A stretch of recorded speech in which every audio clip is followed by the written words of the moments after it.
Hello, today is August 28th, 2021. Let's start with our disclaimer, go over our calls, and make some predictions.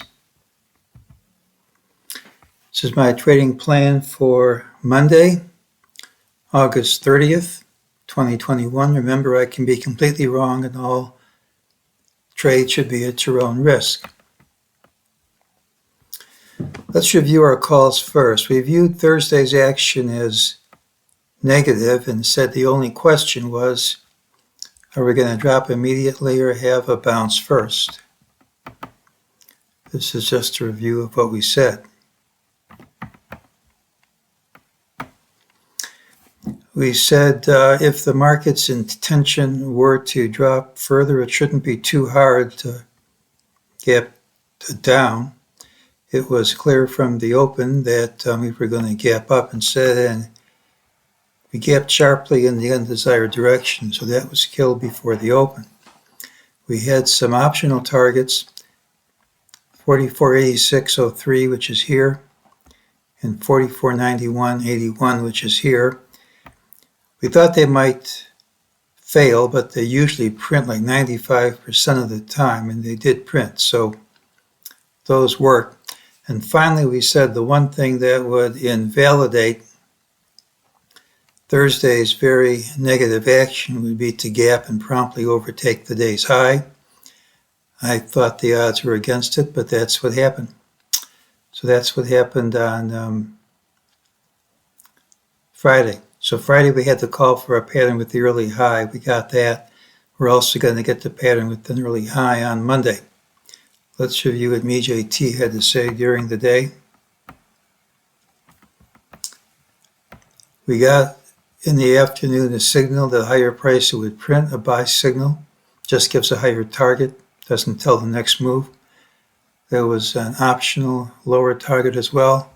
The lower target printed, system called it false, and we got higher prices as well, so that's all played out.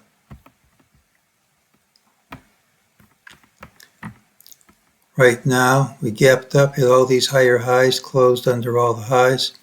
It's a negative pattern, but what counts isn't today's close, but Monday's open. All we have to do to continue rallying is to gap and promptly overtake this high, and all this negativity goes away.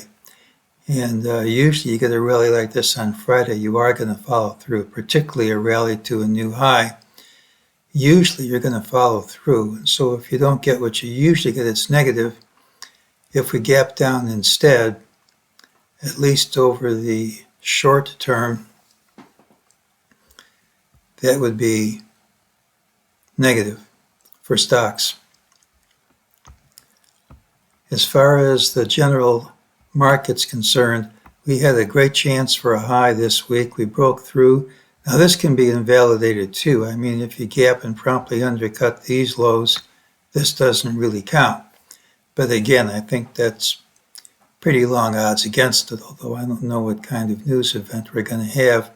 We had a very clear pattern compatible with the top last week, and all you had to do for confirmation was to go under some prior lows.